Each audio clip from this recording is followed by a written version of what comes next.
아멘. 본문의 말씀으로 끝까지 잘하기라고 하는 주제로 네 번째 하나님 말씀을 관찰해 보려고 합니다.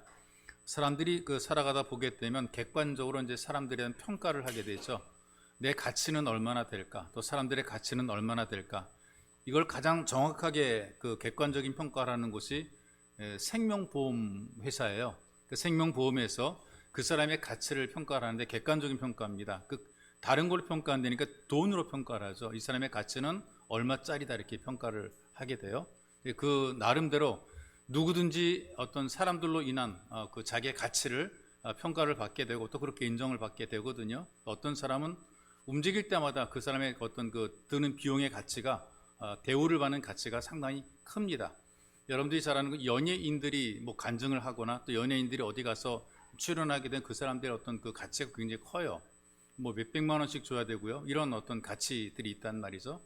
우리가 가면 그 정도 안 해주는데 그러나 그렇게 유명한 사람들이 가게 되면 그에 걸맞는 대우를 하는데 그 대우가 어떻게 만들어지게 되느냐? 그러니까 가장 객관적인 것이 이제 금액이란 말이죠. 돈으로 이제 가치를 매기는 경우들이 많습니다. 근데 이런 가치들을 뛰어넘어서 대단한 가치를 갖고 있는 분이 누구냐 하면은 세익스피어라고 하는 영국의 문학가입니다. 이 사람의 가치가 얼마나 큰지 영국이 인도라는 나라랑도 안 바꾸겠다. 그만큼 가치가 대단한 거예요. 세익스피어라는 한 사람을 영국과도 안 바꾼다라고 할 정도로 대단하게 그 사람을 가치를 인정해 주고 있는 것이란 말이에요. 그러니까 존경받는 위인의 반열에 선 사람이죠. 그렇다면 이렇게 존경받는 세익스피어가 또 존경하는 사람은 누구냐? 모두가 그에게 그의 가치를 인정해줘 그를 존경하는데 그렇다면 세익스피어는 누구를 존경하느냐? 그렇게 물어봤더니 자기 친구 집에서 일하는 하인을 소개를 해요. 왜 그러냐? 어떤 이야기가 있습니다. 오랜만에 친구 집을 방문했어요. 근데 미리 연락을 하고 가야지 이렇게 서로 만나게 되는데 연락을 못 하고 가기 때문에 친구가 없었어요. 그래서 나중에 이제 오기 때문에 올 때까지 기다리게 됩니다. 근데 기다릴 때에 누가 영접하느냐 하면 하인이 이제 주인이 올 거라고 하면서 이제 집으로 안내해서 기다리게 하는 거죠. 근데 기다리는 동안에 홍차도 내오고 가볍게 읽을 만한 책도 쟁반에 담아오고 그래요. 무료하게 앉아서 멍하게 시간 보내지 말고 좀 책을 읽으면서 시간을 기다리시라 이제 그런 의미로서 배려를 해주는 거죠.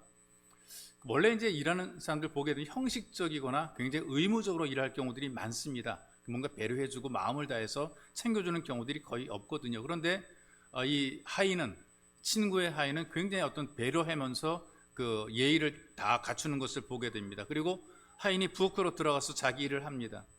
시간이 지났음에도 불구하고 하인이 친구가 돌아오지 않았기 때문에 좀 차를 좀 더 마시고 싶어가지고 하인이 일하고 있는 부엌으로 들어갔거든요. 그리고 눈앞에 이제 광경을 보고서 마음에 어떤 찡한 감동을 받게 돼요. 아무도 보는 사람 없는 부엌에서 그 하인이 하는 일이 어떤 것인가? 이미 설거지라는 건 다른 청소는 다 해놓고 양탄자를 들어서 그 밑에를 청소하고 있는 거란 말이죠. 양탄자 깔린 거 그거 들추지 않게 되면 아무도 모르거든요. 그리고 일반적으로 보게 되면 먼지 쓰레기들은 다 그 밑에 집어넣어요. 다 이렇게 쓸어가지고 다 집어넣어 버리지 그걸 들고 청소하는 얘는 거의 드물단 말이죠. 그러니 이 하인의 모습을 보고 사실은 이 세익스피어가 굉장히 감동을 한 겁니다. 주인도 안 계시죠. 동료들도 없습니다. 아무도 보는 이가 없음에도 불구하고 자기의 일을 하는 거죠.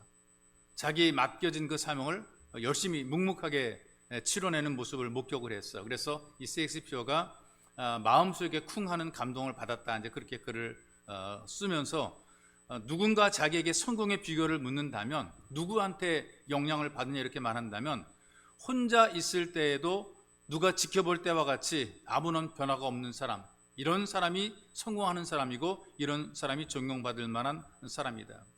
그러니까 어떤 일을 하든지 성공하는 사람 어떤 일을 하든지 존경받을 수 있는 사람은 누가 보든 안 보든 자기 역할을 꾸준히 해내는 바로 그런 사람이 존경받을 만한 사람이고 가치 있는 사람이 이렇게 얘기를 했어요. 자, 우리가 하나님의 자녀로 부르심을 받았습니다. 그래서 우리가 말씀 믿고 말씀대로 순종해 살아가는 예수 가족입니다. 근데 우리 그리스도인들이 가장 문제가 뭐냐 하면 믿음과 삶이 분리가 되어 있는 것이 가장 큰 문제가 된다는 거죠. 믿음으로 고백하는데 또 입으로 전도하는 일은 열심인데 사람들에게 보여준 우리의 모습은 니네들이 말하는 것처럼 못 산다는 거죠. 니들이 고백하는 그 고백처럼 살지 못한다는 거예요. 그래서 그들은 우리를 존경하지 않습니다. 우리 그리스도인들이 마땅히 존경받으며 살아가야 되는데 그들이 우리를 보고 존경 안 하는 거예요. 왜 존경 안 하냐? 예수 믿는 사람들끼리는 잘해. 끼리끼리 몰려다닙니다. 교회와 연관된 일들에 대해서 익숙하게 잘한단 말이죠. 그런데 이기주의고 세속적인 이 사회 속에서 좀 우리가 섬겨주거나 봉사일을 하는 이런 일들을 못하는 거란 말이죠. 뭐 정직하게 뭐 일하고 속이거나 떼먹지 않고 좀 사람에게 좀 덕과 유익을 주는 그런 삶을 살지 못했고, 사기치는 사람 그리스도인 많고, 너무나 악착같이 물건을 값을 깎는 사람 그리스도인 많고, 악착같이 이익을 남기려는 사람 그리스도인 많고, 그러니 사람들이 우리를 바라볼 때 별로 그렇게 존경하지 않고 인정하지 않는단 말이죠. 니들도 우리처럼 욕심 가지고 살고 탐욕 가지고 살고 있지 않느냐? 악착같이 살려고 하는 그런 그 삶의 욕망 때문에 너희들이 지나치게 깎고 지나치게 자기 이문만 챙기는 그런 모습을 가지고 살지 않느냐? 그래서 이 불신앙의 세상에서 믿음을 인정받지 못하고 산다는 것을. 말씀 아는 사람 굉장히 많고요. 근데 순종은 잘 하지 않습니다. 뭔가 아는 것 가지고 자기 합리화를 시켜서 부담스러운 거 자꾸 피해가죠. 이런저런 핑계 대가지고 자꾸 피해가고 자기와 가족 이것만 생각하는 이기적인 삶을 살고 있어요.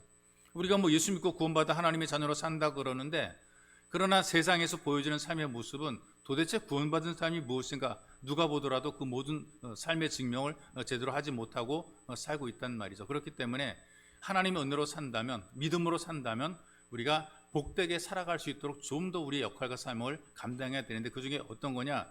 하나님을 기쁘시게 하는 존재라는 이 인식을 하고 우리가 살아가야 되는 거죠. 여러분 살아가면서 도대체 우리가 왜 살아가는가, 인생의 목적을 좀 분명히 알고 살아가야 되는데, 하나님을 기쁘시게 하는 것이 인생의 목적이라고 성경이 알려주고 있어요.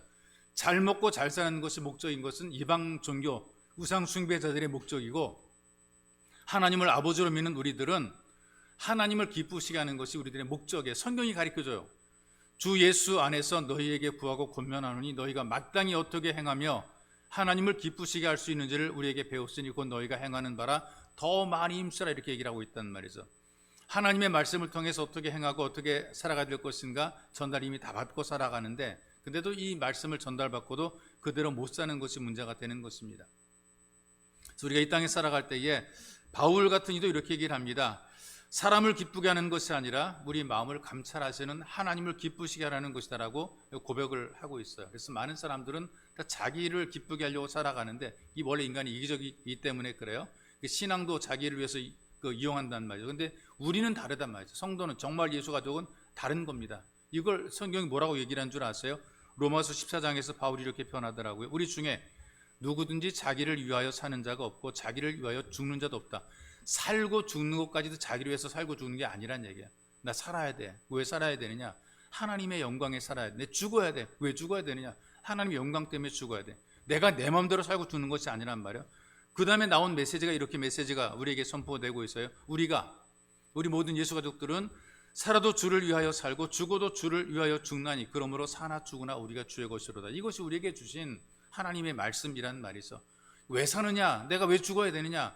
다 하나님의 영광을 위해서, 주를 위해서 우리가 살기도 하고 죽기도 한다라고 얘기를 하는 것이란 말이에요. 우리가 이제 서로 인간관계 속에서 내가 좋아하는 사람이 있잖아요. 사랑하는 사람이 자식이든 부모든 뭐 연인이든 있단 말이죠. 그런데 내가 사랑하는 사람이 있으면 그 사람을 기쁘게 하려고 좀 뭔가 노력한단 말이죠. 사랑하는 사람에게 뭔가 주려고 그러고, 사랑하는 사람을 위해서 뭔가 좀 내 마음을 좀 이렇게 드리려고 한단 말이죠. 근데 하나님께서 우리 아버지가 되시고 하나님을 사랑한다고 말하는데 그 하나님을 기쁘시게 하지 않는 것은, 이거는 거짓된 신앙이란 말이죠. 그래서 여러분들에게 스스로 질문할 필요가 있어요. 내가 열심히 일하는 것이 누구를 위해 일하고 있는 것인가? 내가 무엇 때문에 일하고 있는 것인가? 이것을 한번 자기에게 질문해 볼 필요가 있단 말이죠. 나는 왜 열심히 일하고 있는가? 누구를 위해서 이렇게 열심히 일하고 있는가? 좀 나를 뛰어넘어서 하나님을 기쁘시게 하기 위해서 살아가는 것, 하나님의 기쁨을 위해서 움직이는 바로 이런 삶을 해서 우리가 존재하는 것이란 말이죠. 우리가 하나님 앞에서 우리의 책임을 다 감당하는 바로 이것이 마땅한 성도의 도리가 되는 것이고요. 이 일을 힘쓰라라고 성경이 이야기를 하는 것이고요. 또 두 번째로는 자기 맡은 일에 힘쓰라고 얘기를 합니다. 열심히 일해서 남들에게 폐가 되면 안 되는 것이고요. 그리고 뭔가 내가 하는 일을 통해 남들에게 도움이 되면 좋겠어요.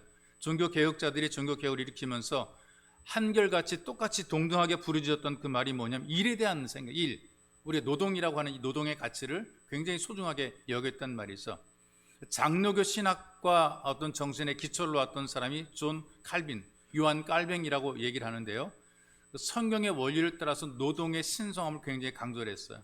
이 땅에서 돈 벌고 경제활동하는 것 절대로 속된 일이 아니라 사명이라 그랬어요.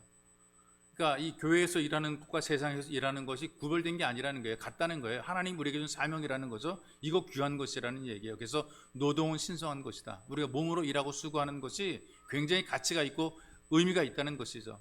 여러분들 이 땅에서 경제활동하는 것은 굉장히 좋습니다.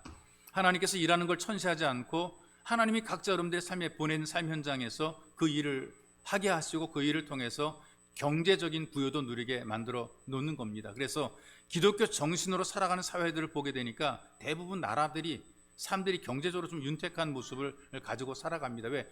하나님이 내게 준 사명이라고 생각하니까 열심히 일한단 말이죠. 그 일을 통해서 경제적인 부를 누리며 살고 나누며 살아가는 것이 바로 그리스인들의 모습이란 말이죠. 그렇기 때문에 경제적으로 부자가 되는 것, 이것만 목적, 이렇게 되는 이유가 뭐냐 하면 하나님이 나에게 준 사명을 감당하니까 내가 부여하게 되었다는 이런 인식을 가지고 살아가야 돼요. 그래서 우리가 중요한 바르게 살기 위해서 중요한 그 인식을 해야 되는데 그 중에 하나가 하나님에 대한 인식을 하고 살아가야 되는 거죠. 하나님이 나와 함께 하셔서 나를 돌보시고 나를 아신다. 하나님이 없다라고 하는 일반 세상 사람과 다릅니다. 열심히 돈 벌어 부자가 되어도 하나님이 없다라는 사람과 하나님께서 일한 내 일터 속에서 열심히 돈 벌어서 하나님이 계시다, 하나님 앞에 쓰임받는다라는 그런 마음을 가지고 살아가는 삶이 다르단 말이죠. 그리고 자기 정체성이 분명해. 내가 누구냐? 내가 누구인가에 대한 질문을 여러분 자꾸 해야 돼요. 내가 누군지 모르니까 어디로 가야 될지 모르고 그냥 막 살아간단 말이죠. 적당히 살아가는 거란 말이에요. 남들이 하자는 대로 움직이는 그런 모습을 가지고 살아가는, 내가 누구냐 알아야 돼요. 난 누굽니까? 하나님의 자녀란 이 어떤 자기 정체성이 있어야지 내가 흔들림이 없이 이 길을, 믿음의 길을 가게 돼 있고요. 그 다음에 또 하나는 소명의식에 충실한 모습을 가지고 살아가야 돼요. 이 땅에 살아갈 때 여러분과 제가 왜 살아갑니까? 하나님이 왜 나를 살려놓았을까요? 다른 게 아니라 하나님께서 나에게 살라고 명령했기 때문에 이 삶의 의미를 우리가 발견해야 되는 것이란 말이죠. 생명의 주인이 하나님이시거든요.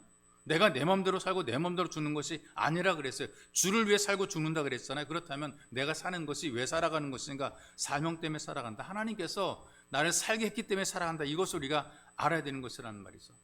하나님께서 우리에게 말씀을 통해서 이렇게 얘기를 해요. 내가 너를 알고 있다. 성경에 보니까 그 말 머리털까지 재신받았다 그랬잖아요. 너를 돌보고 있다 그랬잖아요. 들의 백합화를 보라, 하늘에 나는 새를 보라. 다 먹이고 입히는데 하물며 내가 너희들 챙기지 않을까 보냐 라고 말씀하시면서 우리를 돌보시는 하나님으로 우리를 소개를 하고 있단 말이죠. 그래서 우리도 하나님께 응답해야 되고, 하나님 나를 아시는데 나를 돌봐주시는데 우리는 어떻게 응답해야 됩니까? 우리도 하나님의 그 말씀 앞에 응답해야 되지 않겠어요? 내 생명은 내 것이 아닙니다. 아버지 것입니다. 내가 아버지 손에 붙잡혀 쓰임받기 원합니다. 아버지 나를 써주십시오. 하나님께서 원하시는 자리에서 원하시는 일을 하며 원하시는 삶을 감당하도록 나를 써주십시오. 그 일하는 자리는 각각 다를 수가 있어요. 여러 곳에서 여러분들이 각자 주어진 삶의 자리에서 일하게 되는 것이란 말이죠. 토니 캠플러라고 하는 그 목사님이 쓴 일터의 사랑이라는 책이 있습니다. 거기에서 성공적인 삶 살기 원한다면 세 가지 질문에 대해서 진실한 대답이 있어야 된다 이렇게 얘기를 합니다. 그래서 여러분들이 성공적인 삶을 위해서 최소한 이 세 가지에 대한 답을 가지고 있거나 또는 이걸 고민해 볼 필요가 있다는 말이죠. 그 중에 첫 번째가 뭐냐 하면 나는 가치 있는 사람이 되기 위해서 어떤 종류의 사람이 될 것인가? 여러분들이 가치 있는 사람이 되기 위해서 어떤 종류의 사람이 되어야 될 것인가? 사람들이 나를 볼 때에 가치 있게 나를 보고 있는가? 나를 필요로 하고 있는가? 내 존재가 있으나 마나한 존재인가? 아, 당신은 여기 있어야 되라고 나를 붙잡아주는 내 그런 존재인가? 그런 가치 있는 존재로 살고 있는가? 이걸 생각해 보란 말이죠. 자, 여러분, 아무 일도 안 하는 것이, 아무도 나에게 관심 안 가져주고 내 편한, 이게 좋은 게 아닌 거거든요. 좀 육신이 피곤할 수 있어요. 또는 재정적으로 내가 좀 주머니가 털릴 수가 있어. 그러나 나를 필요로 하는 사람이 있고 나를 써주는 사람이 있고 나와 함께 하겠다는 사람이 있다는, 이게 복 아니겠어요? 이게 은혜로운 사람, 이게 가치 있는 사람이란 말이죠. 두 번째로 나의 삶의 의미가 있기 위해서 나는 어떤 종류의 일을 해야 되는가? 내가 하는 일을 통해서 그 누군가에게 조금이라도 유익이 되고 있는가? 나는 사람에게 좀 힘을 주거나 유익을 주려는 그런 마음을 가지고 살고 있는가? 또는 내가 번 이 수익을 통해서 그 누군가에게 그 도움이 될 수 있도록 내가 헌신하고 있는가? 이런 부분들에 대해서 우리가 생각해. 어떤 종류 일을 하고 있는가? 그냥 돈이면 다 된다라는 생각 때문에 그냥 달려들어서 예배고 뭐고 다 필요 없고 그냥 일만 하고자 하는 그런 모습을 가지고 사는가? 나 어떤 종류의 일을 하고 있는가를 생각해 봐야 되는 거죠. 세 번째, 내 종국에 다다랐을 때, 죽음에 다다르게 되었을 때 무엇을 유산으로 남기고 싶은가? 여러분들이 남길 유산이 어떤 것입니까? 뭐 돈을 많이 남겨주시겠어요? 건물을 남겨주시겠어요? 뭐 도대체 뭘 남겨주시겠어요? 남길 유산이 뭔가를 생각해야 돼요. 이걸 잘 알고 여기에 대답하게 되면 그 사람은 성공적인 인생을 살게 되는 것이고, 여기에 대한 확실한 어떤 그 가치가 없거나 여기에 대해서 어떤 대답을 못하게 되면 인생이 흐지부지하게 되는 것이란 말이에요. 그런 의미에서 우리가 예수님을 다시 소환할 필요가 있는 거죠. 예수님께서 어떻게 사셨는가? 그분은 목수였어요. 30살까지 목수로 일관되게 일하셨어요. 목수 일이 고된 일이거든요. 묵은 나무를 찍어다가 톱질하고 갈고 이래서 그 뭔가를 만들어내는 그런 일을 한단 말이죠. 아버지 요셉에게 배웠어요. 육신의 아버지 요셉에게 배운 것입니다. 근데 그 아버지가 성경에 보게 되니까 등장을 안 해요. 등장을 안 한다는 이유는 이미 벌써 세상을 떠난 존재라는 얘기죠. 그래서 아마 어머니가 계시고 장남인 예수님께서 아버지 직업을 이어서 목수로서 이제 역할을 해서 어머니를 챙기고 동생들의 생계를 유지하기 위해서 열심히 목수일을 하셨단 말이죠. 목수의 집안에서 태어나 목수일을 했다는 것 때문에 사람들에게 무시당했어요. 저 예수라는 사람 우리 동네에서 목수했던 사람 아니냐, 다 그들이 알아봤단 말이죠. 그러면서 예수님께서 뭐라고 말씀하십니까? 선지자가 고향에서 환영받는 자가 없다라고 탄식도 했단 말이죠. 그런데 여러분, 예수님께서는 그 직업으로 하나님의 모든 영광을 드러내는 삶을 살았단 말이죠. 목수 일을 하다가 목수로 죽으셨거든요. 30년 동안 집 짓고 가구 만들고 물건 고치고 수리하고 그렇게 30년의 생애를 사셨어요. 그로 끝난 것이 아니라 3년 동안 더 높은 차원의 목수 일을 하기 시작합니다. 사람의 집을 짓는 것이 아니라 천국의 집을 지으셨고요. 물건 고치는 게 아니라 사람을 고치셨고요. 고장나고 그다음에 부서진 인간 폐품을 수리해서 재생시키는 일도 하셨고요. 산에서 나무를 골라서 그걸 다듬어 물건을 만드는 것처럼 사람들을 불러 모아서 제자로 삼으셨단 말이죠. 그리고 2000년 동안 교회사를 움직이는 역사의 위대한 인물로 사람들을 세우신 것을 보게 됩니다. 그런 여러분, 이것을 기억하십시오. 여러분들이 직업을 가지고 살고 있는데 그 직업은 오로지 단순하게 먹고 살기 위한 수단이 아닌 겁니다. 내가 먹고 사는 것 이것으로 끝나는 것이 아니고 그 일을 통해서 하나님 영광을 드러내게 만들어 놓으신 거거든요. 여러분, 기질 있잖아요. 기질. 다양한 기질들이 있어요. 성격마다 틀리고 나름대로 기질이 틀린데 그것도 하나님이 주신 것입니다. 재능 있고 없고 그런데 많은 분들도 하나님께서 재능을 준 겁니다. 남들보다 유능하게 더 일을 잘하시는 기술과 능력도 있는 분들이 있지 않습니까? 하나님께로 받은 것이란 말이죠. 부모로부터 태어난 그 모든 삶의 과정도 하나님의 허락으로 이 땅에 태어나게 된 것이란 말이에요.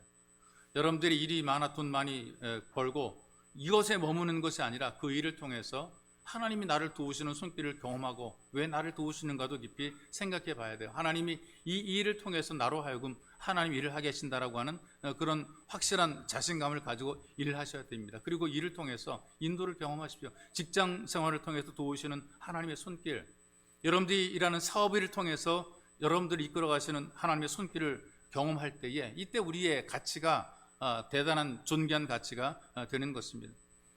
열심히 살아가는 그 일을 통해서 하나님 앞에 쓰임받게 되고 하나님 앞에 쌓여지는 삶이 됩니다.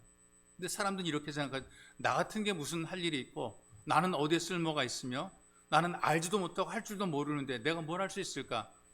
스스로 아무것도 해보지도 않고 하지도 않음에도 불구하고 미리 마음의 걱정과 염려로 스스로 자기를 포기해버리는 사람들이 꽤 많이 있어요. 나는 아무것도 못하고 할 것도 별로 없다. 근데 저는 제가 꼭 여러분들에게 드리고 싶은 말씀은 지금 앞에서 한 이 말보다 지금 이 마지막에 이 말을 내가 여러분들에게 꼭 전달해 드리고 싶은 겁니다.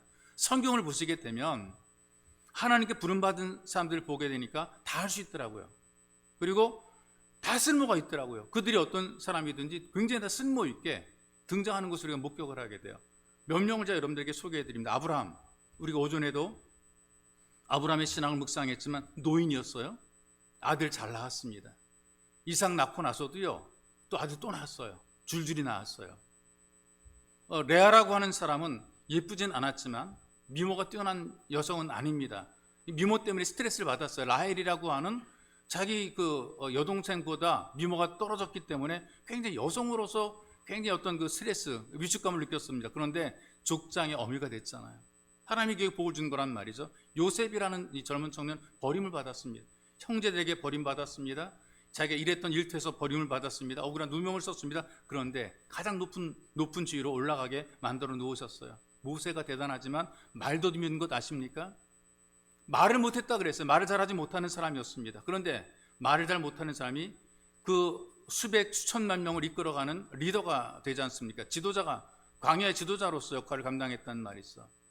사자 가운데에 용감하고 대담한 사람만 있는 것이 아니라 기도는 비겁했죠. 몰래 숨어서 자기 미를 방아 찍고 있는 그런 모습 속에서 그는 비겁한 사람이었는데 하나님이 그에게 들었으니까 그 얼마나 용감한 사람이 됩니까? 300명의 사람을 가지고 몇천 명의 사람을 상대할 정도로 대단한 용맹함을 보였단 말이죠.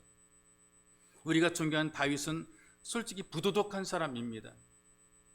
자기 욕심을 위해서 남의 여자를 취했고 그리고 그 여인의 남편을 죽음에 몰아가도록 한, 오늘날 우리들로 보기엔 파렴치한 같은 존재가 바로 다윗이에요. 그런데 하나님께서는 그런 다윗도 들어서 귀하게 쓰신 모습을 목격을 하게 됩니다. 우리가 수요일마다 묵상하는 엘리야는 어떻습니까? 마음 약한 사람, 대단한 것처럼 보이는데 얼마나 마음이 약한지 죽으려고 그래요. 일이 안 된다고, 속상하다고 나 죽겠습니다라고 얘기를 하는 거예요. 그러니까 마음이 강하지 못한데, 그런데 하나님이 힘을 주니까 얼마나 강해집니까? 대담해집니까? 놀랍게 강해졌단 말이죠. 요나 같은 사람이요, 정말 하나님께 순종하기 싫었어요. 도망갔어요.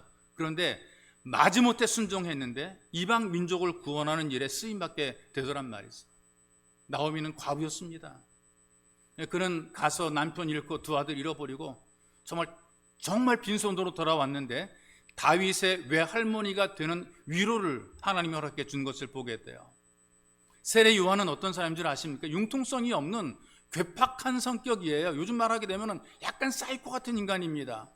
근데 하나님이 그를 들어서 하나님의 일을 위해서 쓰신 모습을 보게 되고, 베드로가 얼마나 즉흥적이에요. 그런데 하나님께서는 그런 즉흥적인 베드로를 붙잡아 강하게 만드셔서 결국은 위대한 사도로 그의 인생과 삶을 이끌어 가신 모습을 보게 됩니다. 우리랑 똑같은 사람 많이 있거든요. 마르다라고 하는 여인이 있어요. 걱정이 많은 여인이었습니다. 이러면 어떻게 할까? 저러면 어떻게 할까? 예수님 오시면 어떻게 할까? 음식은 어떻게 만들까? 염려 걱정 많았었는데, 그럼에도 주님께 인정받고 주님이 도움을 받아서 그는 인정받는 믿음의 사람이 되었죠. 사마리아 여인은 결혼에 실패했습니다. 여러 번 실패했습니다. 그럼에도 불구하고 전도 부인으로 역할과 삶을 감당하게 되죠. 삭개오라는 사람이 어떻습니까? 왕따 당했잖아요. 사람들이 그를 인정해 주지 않습니다. 아주 돈만 아는 그런 사람이었어요. 근데 그럼에도 불구하고 예수를 만난 이후에 그 인생과 삶이 바뀌어지게 되고 변화가 되죠. 도마는 여러분보다 훨씬 더 의심이 많은 사람이었죠. 눈으로 봐야, 내 손을 만져봐야 믿겠다고 했었지만 이런 도마가 주를 위해서 죽도록 충성하는 사람이 된 것입니다. 여러분들이 잘 아는 사도 바울은 건강에 문제가 있었던 사람이, 늘 약했던 사람입니다. 그 약한 몸으로 이 유럽 세 바퀴를 돌면서 전도 여행을 다녔던 사람이죠. 약했음에도 불구하고 주님 믿고 가니까 그 약함이 강함이 되고 자랑이 되어서 하나님의 일을 만들어냈던 사람입니다. 그리고 바울의 제자인 디모데도 마음이 약했습니다. 위도 약했습니다. 오죽하면 너 약한 위 때문에 포도주 좀 쓰라 이렇게 할 정도로 그는 그 스트레스를 많이 받는 사람, 위가 약하다는 얘기는 스트레스에 약한 사람이란 얘기예요. 그 마음이 약하기 때문에 이런 부대낀단 말이죠. 그 정도로 힘없고 약한 사람인데 하나님께서 그를 들어 쓰시는 거란 말이죠. 이들이 이런 약점을 가지고 부족함을 가지고 더 힘써 하나님을 기쁘시게 하려고 애를 썼고, 그래서 자기도 복을 받고 다른 사람들도 복을 나눠주는 복된 삶을 살아가는 것입니다. 그러니 여러분, 성경에 나온 사람보다 지금 여러분들이 훨씬 더 조건적으로 환경적으로 뛰어날 수 있는 거예요. 인격적으로도 실력으로도 지금 제가 소개해드린 사람보다 훨씬 더 나은 분들이 많이 계시단 말이죠. 그럼 여러분도 얼마든지 귀하게 아름답게 쓰임 받을 수가 있다는 얘기입니다. 나이가 많고 적고 있고 없고를 떠나서, 약하고 강하고를 떠나서 하나님이 붙잡으시면 그 사람은 쓰임받게 되는 거죠. 그런 여러분들이 있는 삶의 자리를 절대로 소홀히 여기지 마시기 바랍니다. 하나님이 나를 살라고 이 땅에 보내셨고 지금까지 내가 숨쉬고 사는 것은 나는 사명이 있다라는 그런 사명감을 가지시기 바랍니다. 누군가를 위해 기도할 수 있고 누군가를 위해서 뭔가 역할을 할 수 있고 몸된 교회에서 자리라도 지킬 수 있는 것이 이것이 내게 준 사명이다. 이런 마음을 가지고 여러분들이 주어진 생애와 삶들을 적극적으로 긍정적으로 여러분들이 살아가셔서 사람들에게 은혜를 끼치는 복의 통로로 쓰임 받으시기를 주님의 이름으로 축복합니다. 살아계신 아버지 감사합니다. 우리에게 복을 주어서 하나님께 부름받아 살게 만들어주시고 각자의 삶의 자리에서 이모저모로 또 우리가 크든 작든 또 있든 없든 강하든 약하든 우리가 알던 모르던 일을 하게 도우신 하나님, 살게 하신 하나님, 오늘도 우리에게 눈뜨게 하시고 호흡을 주어서 이 복된 주일을 주 앞에서 보내게 하시는 것도 하나님의 커다란 은혜입니다. 이 은혜에 감사하며 우리에게 주어진 삶의 자리에서 역할과 삶을 감당해서 하나님의 기쁨이 될 수 있도록 은혜를 덧입혀 주시고 우리에게 주어진 생애가 하나님께 귀하게 쓰임받는 생애 되게 도와주시고 복의 통로로 하나님 영화롭게 할 수 있도록 인도해 주옵소서. 보배로우신 예수님의 이름으로 기도하옵나이다. 아멘.